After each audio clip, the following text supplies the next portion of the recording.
Texas లో handyman cleaning plumbing services కోసం సంప్రదించండి insta service. Experience same day same hour service. For more details visit instaservice.com.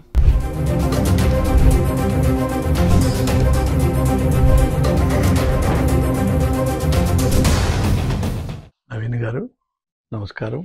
మీకు మీ ప్రేక్షకులకి అభివందనాలు. Thank you. ఈ రోజున పరిస్థితి గురించి మీరు వివరించమన్నారు కాబట్టి ఇమిగ్రేషన్ టు అమెరికా అంటే బోత్ బిజినెస్ విజిట్ ట్రావెల్ కానివ్వండి, స్టూడెంట్ ట్రావెల్ కానివ్వండి, H1 కానివ్వండి, L1 కానివ్వండి, ఇంకా వేరే ఏ విధంగానైనా సరే ప్రస్తుతం అమెరికన్ ఇమిగ్రేషన్లో ప్రాబబ్లీ హిస్టరీలో ఎన్నడూ లేనటువంటి జరగనటువంటి ఘోరాతి ఘోరమైన పరిస్థితులు ఆల్రెడీ తయారై ఉన్నాయి. ఈవెన్ దో కొత్తగా ఏమీ పాస్ కాలేదు. కాకపోయినా పరిస్థితి చాలా భయంకరంగా ఉంది. రైడ్స్ అన్నవి కొద్దిగా తగ్గాయి, కానీ టార్గెటెడ్ రైడ్స్ ఇప్పటికీ కంటిన్యూ అవుతున్నాయి. సో అందరూ చాలా సేఫ్గా కేర్ఫుల్గా ఉండాల్సిన టైం ఇది. ఏమాత్రం ఏ చిన్న తప్పులు చేసినా కంట్రీలోంచి తీసేసే అవకాశాలు ఉన్నాయి. డైరెక్ట్ తీసేయడమే.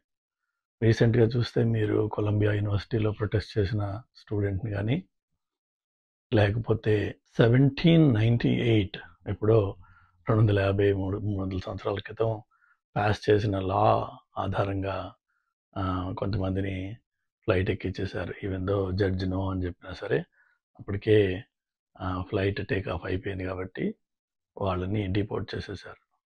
అఫ్ కోర్స్ వాళ్ళని గ్యాంగ్స్ అంటారు. బట్ డ్యూ ప్రాసెస్ లేకుండా అమెరికాలో ఏది జరగకూడదు. బట్ అది జరిగిపోయింది. అదేవిధంగా ఈ ఇండియా నుంచి కానీ వేరే దేశాల నుంచి కానీ వస్తున్న వాళ్ళని ఇమిగ్రేషన్లో ఆపి ఒక రౌండ్ కాదు, డబుల్ 2 లెవెల్స్ ఆఫ్ చెక్స్ థరోగా వాళ్ళని క్వశ్చన్ చేయడము ఇలాంటివి జరుగుతున్నాయి. అందులో మొట్టమొదటిసారి ట్రావెల్ చేసే వాళ్ళు ఎవరైతే ఉంటారో వాళ్ళు మరింత భయపడుతున్నారు రావడానికి. ఎందుకంటే వాళ్ళకి తెలియదు, అగమ్య గోచరంగా ఉంది. అయిపోయిందా ఇమిగ్రేషన్ లేదా, బ్యాగ్స్ తీసుకున్నాక మళ్ళీ బ్యాగ్స్ తీసుకోవడం అన్నది ఒక ప్రహసనం అయితే, బ్యాగ్స్ తీసుకున్న తర్వాత మళ్ళీ second round of follow up అవుతుంది. ఇది ఒకవేళ మనం చూసినట్లయితే ట్రంప్ ఫస్ట్ టైం ప్రెసిడెంట్ అయినప్పుడు కూడా ఒక ఆయన ఏమనేవాడంటే థరో వెట్టింగ్ చేయాలందరినీ అనేవాడు. అట్లనే ఇంకా ఇప్పటికీ ఈ ముస్లిం కంట్రీస్ బ్యాన్ ఇంట్రడ్యూస్ చేయలేదు. బట్ డ్రాఫ్ట్ ప్రస్తుతం ఎలా ఉందంటే 43 కంట్రీస్ని వాళ్ళు ఐడెంటిఫై చేశారు. అందులో 10 కంట్రీస్కి complete absolute zero permission to travel to US. ఇంకొక గ్రూప్ ఆఫ్ కంట్రీస్కి ఓన్లీ బిజినెస్ పర్పస్కి మాత్రమే, అంటే ఎవరి దగ్గరైనా డబ్బులు బాగా ఉంటే ఇన్వెస్ట్ చేయడానికి రండి ఇక్కడికి, మిగిలిన వాళ్ళు ఎవరు రావద్దు. అదే అర్థం. ఇక మూడో సెట్ ఆఫ్ కంట్రీస్ ఏవైతే ఉన్నాయో వాటికి 60 days విండో ఇచ్చారు. ఏంటంటే they need to enhance their security posture. అది లేకపోతే వాళ్ళని కూడా ఈ మొదటి బ్యాచ్లో, అంటే కంప్లీట్లీ నాట్ అలౌడ్ బ్యాచ్లో జాయిన్ చేసే అవకాశాలు ఉన్నాయి. సో లాస్ట్ టైం కూడా ఆయన ఆఫీస్కి వచ్చినప్పుడు ఇట్లా ముస్లిం బ్యాన్ అన్నది మొదలు పెట్టినప్పుడు ఒక 1 నెల రోజుల పాటు ఎయిర్పోర్ట్స్లో పరిస్థితి చాలా ఘోరంగా ఉండేది. కొంతమంది పాపం 5-6 రోజుల పాటు ఎయిర్పోర్ట్లోనే ఇరుక్కుపోయిన పరిస్థితి. వస్తారా రారా బయటికి, లేదంటే అసలు వాళ్ళ కంట్రీకి వాళ్ళు పంపించేస్తారా లేదా ఎవరికి ఏమీ తెలియదు. విపరీతమైన ప్రొటెస్ట్లు అయ్యేవి. బట్ మొత్తానికి ఒక 3 నెలల తర్వాత అది కొంచెం మెలో డౌన్ అయింది, కొద్దిగా స్టెబిలైజ్ అయింది, కొద్దిగా ప్రెడిక్టబుల్ అయింది. అది అసలు మెయిన్లీ విషయం. ఇప్పుడు ఏంటంటే ఉన్న వాతావరణం అసలు ఎవరిని స్పేర్ చేయకుండా, అసలు ఏమాత్రం అవకాశం దొరికినా ఇన్హ్యూమన్గా ఫ్యామిలీస్ని కానీ పిల్లల్ని కానీ, పిల్లలతో పాటు ఫ్యామిలీస్ని, అంటే అమెరికన్ సిటిజన్స్ అయిన పిల్లలు ఎవరైతే ఇక్కడ బర్త్ రైట్ సిటిజన్షిప్ వచ్చినా వాళ్ళ పేరెంట్స్ అందరినీ కలిపేసి ఫ్యామిలీగా తీసేస్తున్నారు. సో అది ఒక లేటెస్ట్ ట్రెండ్ ఇప్పుడు. అలానే మనం పర్టికులర్లీ ఇండియన్స్ కొంత ఎక్స్ట్రా కేర్ఫుల్గా ఉండాలి. మనము కంట్రీకి ఎంటర్ అయినప్పుడు or any number of times కంట్రీని విజిట్ చేసినప్పుడు మీ రెస్పాన్సెస్ కన్సిస్టెంట్గా ఉండాలి. ఏదైతే ఫామ్స్ మనం ఫిలప్ చేస్తామో విజిటర్గా వచ్చి దాని తర్వాత H1గా వచ్చి దాని తర్వాత మళ్ళీ ఇంకోటిగా వస్తే అన్నీ బాగానే ఉన్నాయి. ఓ 20 ఏళ్ల తర్వాత మీకు గ్రీన్ కార్డ్ వచ్చే అవకాశం ఉంది. లేకపోతే గ్రీన్ కార్డ్ వచ్చేసాక సిటిజన్షిప్ వచ్చే అవకాశం ఉంది. అప్పుడు కూడా వాళ్ళు ఈ 20 ఇయర్స్ బ్యాక్ హిస్టరీ తీసి ఏమైనా ఇన్కన్సిస్టెన్సీస్ ఉంటే వాళ్ళని డిపోర్ట్ చేసేస్తున్నారు. వాళ్ళని డీన్యాచురలైజ్ చేస్తున్నారు. రీసెంట్గా ఒక lady 20 years back US visit చేసినప్పుడు ఆమె విజిటర్ వీసాలో విజిటర్ అప్లికేషన్లో ఆమె మ్యారీడ్ అని డిక్లేర్ చేసింది, విచ్ వాజ్ నాట్ ట్రూ. సబ్సీక్వెంట్గా అమెరికాకు వచ్చి ఇక్కడ సెటిల్ అయ్యి ఇక్కడ గ్రీన్ కార్డ్ వచ్చి ఇక్కడ పెళ్లి చేసుకుని గ్రీన్ కార్డ్ సంపాదించి తర్వాత సిటిజన్షిప్ వచ్చింది. బట్ ఎక్కడా కూడా ఆ ఫస్ట్ విజిటర్గా వచ్చినప్పుడు మ్యారేజ్ అయిందని చెప్పి డిక్లేర్ చేసింది. సబ్సీక్వెంట్గా అది డివోర్స్ అయినట్టుగా ఎక్కడ డాక్యుమెంటేషన్ లేదు, which means the original declaration is wrong అనమాట. అది ఫ్రాడ్యులెంట్ అయిపోయి ఆమెని 20 ఇయర్స్ తర్వాత ఈవెన్ దో ఆమెకి న్యాచురలైజేషన్ వచ్చినా డీన్యాచురలైజేషన్ చేసి ఆమెను కంట్రీ నుంచి తీసేశారు. సో ప్రస్తుతం అదొక ట్రెండ్ నడుస్తుంది, డీన్యాచురలైజేషన్. అంటే ఇది యాక్చువల్గా ఒబామా టైంలోనే ఒక ప్రాజెక్ట్ మొదలైంది. కానీ అప్పట్లో ఏంటంటే టార్గెటెడ్గా న్యాచురలైజ్ అయినా వాళ్ళకి ఏమన్నా గతంలో క్రిమినల్ హిస్టరీ ఏమన్నా ఉన్నట్టయితే దాన్ని తీసి బయటికి ఆ క్రిమినల్స్ని మాత్రమే వాళ్ళు డీన్యాచురలైజ్ చేశారు. ఒబామా టైంలో జరిగింది కొంత, చాలా తక్కువ, very sparingly.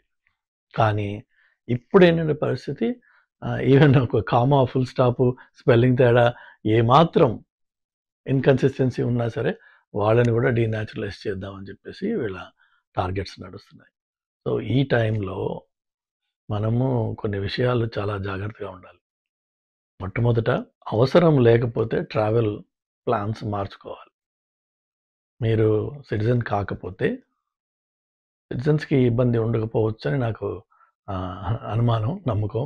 But let's hope that's not true. But non citizens ఎవరైతే ఉన్నారో, లేక పేరెంట్స్ని ఇండియా నుంచి పిలుస్తున్న వాళ్ళు ఎవరైతే ఉన్నారో, లేకపోతే ఇక్కడ H1 మీద కానీ F1 మీద కానీ ఉండి ఇండియాకి ఏదైనా పని మీద వెళ్ళొద్దాము అనుకుంటూ ఉంటే వీలైనంత మటుకు అది అవసరం కానిదైతే పోస్ట్పోన్ చేసుకోండి. ఇప్పుడు మనం మార్చి నెలాఖరికి కల్లా ఈ బ్యాన్ వచ్చే అవకాశం ఉంది. దాని తర్వాత ఒక 3 నెలలు ఇబ్బందికరంగా ఉంటుంది, అరౌండ్ జూన్ జూలై వరకు. అప్పుడు కొంత మనము ఈ వాటర్స్ కొంచెం స్టెబిలైజ్ అవుతాయని చెప్పి అనుకోవచ్చు. అప్పుడు ఏమన్నా మనం ట్రావెల్ మళ్ళీ ప్లాన్ చేయొచ్చు. ఒకటది. సో అనవసరమైన ట్రావెల్ పేరెంట్స్ ఇండియా నుంచి రావడం కానీ మీరు ఇండియాకి వెళ్ళడం కానీ వీలైతే దాన్ని మానేయండి, దాన్ని పోస్ట్పోన్ చేయండి. ఒకటది. ఇక తప్పదు పేరెంట్స్ రావాలి, ఇక్కడ ఏదైనా విజిట్ ఉంది, కాలేజ్ గ్రాడ్యుయేషన్స్ కానీ ఆల్రెడీ వీసాలు వచ్చిన వాళ్ళు కానీ వస్తున్నట్టయితే దయచేసి అన్ని డాక్యుమెంటేషన్ అడిగిన దానికంటే ఎక్కువ డాక్యుమెంటేషన్ మీరు క్యారీ చేయండి. అండ్ భయపడద్దు. భయపడితే అదొక అనుమానానికి దారితీస్తుంది. భయపడద్దు, కానీ అన్ని డాక్యుమెంటేషన్ క్యారీ చేయండి. ఒకటి. రెండోది, మీ స్పాన్సర్ గురించి మీరు కంప్లీట్ డీటెయిల్స్ ఒక డాక్యుమెంట్లో రాసుకుని టైప్ చేసుకుని క్లీన్గా దాన్ని తీసుకుని రండి మీతో పాటు. ఎవరు స్పాన్సర్, ఎక్కడ ఉంటారు, ఎన్ని రోజుల నుంచి అమెరికాలో ఉంటున్నారు, వాళ్ళ స్టేటస్ ఏంటి, వాళ్ళ ఉద్యోగం ఏంటి, కాంటాక్ట్ నెంబర్స్ ఏంటి, అడ్రస్లు ఏంటి, అన్నీ తీసుకోండి. సో అప్పుడు మీకు ఆటోమేటిక్గా ఆఫీసర్ అడగంగానే you can show that document. ఆ డాక్యుమెంట్ మీరు చూపించినట్టయితే ఒకసారి మనకి భాష రాక వాడు అడిగింది మనకు అర్థం కాకపోతే ఈ మొత్తం ఒక సమరీగా ఒక డాక్యుమెంట్ మీద ఉంటే వాడికి అన్ని క్వశ్చన్స్ అందులోనే ఆన్సర్స్ ఉంటాయి. చూసుకోరా నాయన, ఇది నా డీటెయిల్స్ అని చెప్పేసి ఇచ్చేయచ్చు మీరు. అలానే ఇన్కమ్ రిలేటెడ్ కానీ లేదంటే రిటర్న్ టికెట్ కానీ ఏవైతే ఉన్నాయో అవన్నీ తప్పనిసరిగా క్లియర్గా మళ్ళీ ఏమీ లొసుగులు లేకుండా మీరు తీసుకుని రండి. మీ బ్యాంక్ అకౌంట్స్కి ఆన్లైన్లో యాక్సెస్ పెట్టుకోండి. అలానే వీలైతే వాటి యాప్స్ ఏవైతే ఉంటాయో మీ ఫోన్లో పెట్టుకోండి. అట్లనే మీ వాట్సాప్ చాట్లో కానీ ఫేస్బుక్ చాట్లో కానీ ఈమెయిల్స్లో కానీ ఎక్కడా కూడా రాజకీయపరమైన కమెంటరీ ఏదైనా చేసి ఉన్నట్టయితే ఆ విషయాలు క్లీన్ చేసేసుకోండి, లేకపోతే ఇబ్బంది పెట్టేస్తారు వాళ్ళకి కావాల్సిన మెయిన్గా అదే. ఎవరెవరైతే ప్రస్తుతం గవర్నమెంట్కి యాంటైగా మాట్లాడతారో వాళ్ళకి ఎంట్రీ ఇవ్వరు. రిమోట్గా మాట్లాడినట్టు కనిపించినా వాళ్ళకి ఎంట్రీ ఇవ్వరు, వాళ్ళు చాలా ఇబ్బంది పెడతారు. కాబట్టి అలాంటివి ఏమైనా ఒపీనియన్స్ కానీ కామెంట్స్ కానీ ఆన్లైన్లో చేసి ఉన్నట్టయితే అవి వైప్అవుట్ చేసుకోండి. వాట్సాప్ అలాంటివి ఏమైనా చాట్స్ ఉంటే తీసేసుకోండి. ఓకే, అది ఇంపార్టెంట్. సో ట్రావెల్ కంపల్సరీ అనుకున్న వాళ్ళు మొత్తం ఫుల్గా ప్రిపేర్ అయ్యారండి. అవసరం లేకపోతే దాన్ని పోస్ట్పోన్ చేసుకోండి. మూడో మాట వచ్చేసి పిల్లలు ఆ పేరెంట్స్ విజిట్ అయినా లేక స్టూడెంట్స్ వచ్చేటప్పుడైనా ఎవరైనా సరే దయచేసి మీ ఫామ్స్లో అబద్ధాలు ఏమీ రాయకండి. ఈ రోజున మీరు పట్టుబడిపోయినంత మాత్రాన అది మిమ్మల్ని హాంట్ చేయదు అన్న గ్యారంటీ లేదు. మీ అబద్ధం 6 నెలల్లో, సంవత్సరం, 2 సంవత్సరాల్లోనే బయటపడుతుంది. వాళ్ళు అమెరికాలో every single piece of information is preserved for ever. So వాడికి కావాల్సిన రోజున అది 50 ఏళ్ళ తర్వాత అయినా సరే బయట తీయచ్చు దాన్ని. And there is no time limits for this immigration related frauds that people do. So దయచేసి మీ ఫామ్స్ని యాక్యురేట్గా ఫిల్ చేయండి, ఆనెస్ట్గా, ట్రూత్ఫుల్గా ఫిల్ చేయండి. అయితే ఇది ఎంత చండాలం ఉన్నా సరే గత 25 ఏళ్ళుగా నేను అమెరికాలో ఉంటున్నాను. నేను చూసింది ఏంటంటే ఇది by and large American society respects and recognises honesty. So ఎవరు ఎక్కడ ఎలాంటి పరిస్థితుల్లో ఆపి అడిగినా స్ట్రెయిట్ ఫార్వర్డ్గా అడిగిన ప్రశ్నకి మాత్రమే ప్రిసైజ్గా ఆన్సర్ ఇవ్వండి, ఆనెస్ట్గా ఆన్సర్ ఇవ్వండి. భయపడాల్సిన అవసరం లేదు. మహా అయితే ఏమవుతుంది, ఇండియాకి పంపిస్తారు అంతే కదా, జైల్లో పెట్టట్లేదు ఎవరిని. కానీ మీరు డొంక తిరుగుడు పనులు చేసి వాడిని ఏదో మనం చేద్దాం అనుకుంటే, బ్లఫ్ చేద్దాం అనుకుంటే దెన్ ట్రబుల్లో పడే అవకాశం ఉంది. అండ్ వాళ్ళు చాలా తొందరగా పోలీస్ కుక్కల్లాగా వాడు వాసన చూసి కనిపెట్టేస్తారు వాళ్ళు. కాబట్టి honesty is the best policy when you come to America or when you live in America. So దయచేసి ఎలాంటి వంకర పనులు, వంకర మాటలు, అతి తెలివి చూపించే ప్రయత్నాలు చేయకండి. Be honest, be straightforward and be very very careful for the next 6 months to 1 year. అమెరికాలో ఉన్నప్పుడు ఉండేవాళ్ళు దయచేసి చాలా చాలా కేర్ఫుల్గా ఉండండి.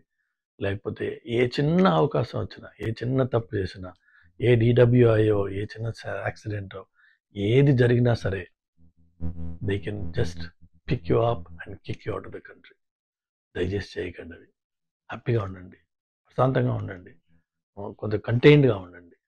ఈ తాగడాలు కొంచెం don't make it, don't overdo that. Have fun, no questions, have a designated driver, let him take you home or wherever you want to go safely. అంతేగాని ఈ తాగి డ్రైవ్ చేయడము, లేదంటే నేను ఎవరో తెలుసా, అవన్నీ ఇండియాలో అయిపోయినాయి. చాలు, వదిలేయండి. Just change, try to be a smart responsible individual. Okay, అలా ఉన్నట్టయితే మనకి ఇబ్బంది అయ్యే అవకాశం లేదు. ఎప్పుడు మనం వచ్చి ముట్టుకోడు. ఇండియన్స్ని వచ్చి టార్గెట్ చేస్తున్నారు, ఎవరు చేయట్లేదు ఇండియన్స్ టార్గెట్. మనమే వెళ్ళి పెంట పని చేసుకుని వాడిని అటెన్షన్ డ్రా చేస్తే అఫ్ కోర్స్ అందులో పడతాం మనం. అలా చేయకుండా ఉంటే హ్యాపీగా ఉండొచ్చు. ఓకే, దయచేసి కేర్ఫుల్గా ఉండండి వచ్చే 6-7 నెలల పాటు. Thank you.